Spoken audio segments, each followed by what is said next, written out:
Nous sommes la classe de CE2 de Madame Nicolique et nous allons vous parler des ressemblances et des différences entre les personnages des 4 films que nous avons vus pour le jury cinéma 2018-2019. Commençons par Azur et Asmar, un film de Michel Ocello de 2006. Azur et Asmar ont beaucoup de ressemblances. Ils ont grandi ensemble, élevés par la même femme, Jenan.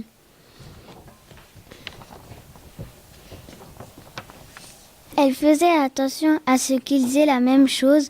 En grandissant, ils ont eu le même rêve qui est de rechercher la fée des djinns.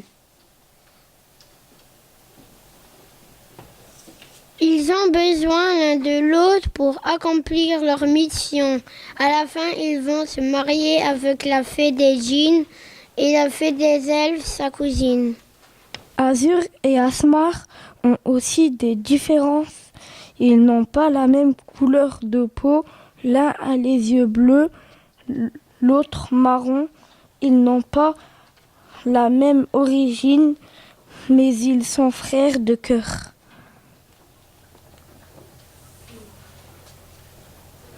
Continuons avec L'Argent de poche, un film de François Truffaut, de sortie en 1977. Nous avons choisi de comparer Julien et Patrick. On ne voit pas le père de Julien, il ne vit qu'avec sa mère et sa grand-mère, alors que Patrick n'habite qu'avec son père.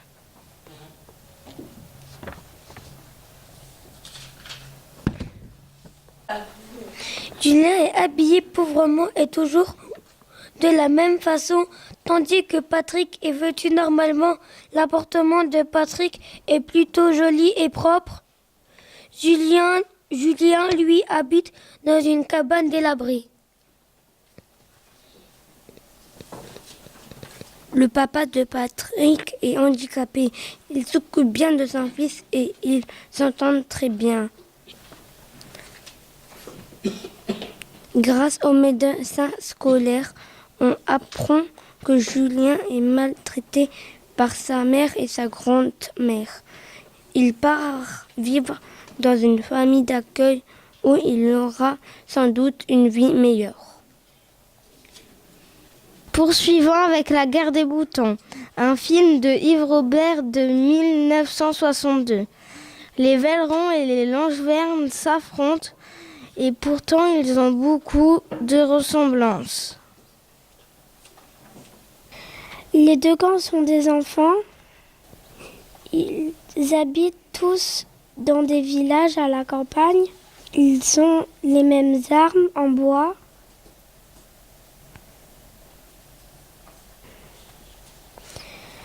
Pour aider une lapine blessée, ils acceptent de faire une trêve dans leur guerre. À la fin, les deux chefs sont unis dans le même pensionnat où ils deviennent amis.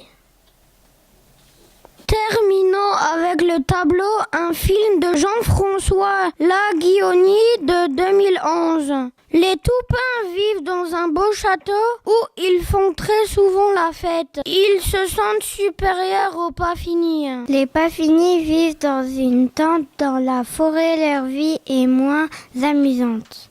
Si un Toupin les voyait, il les chassait.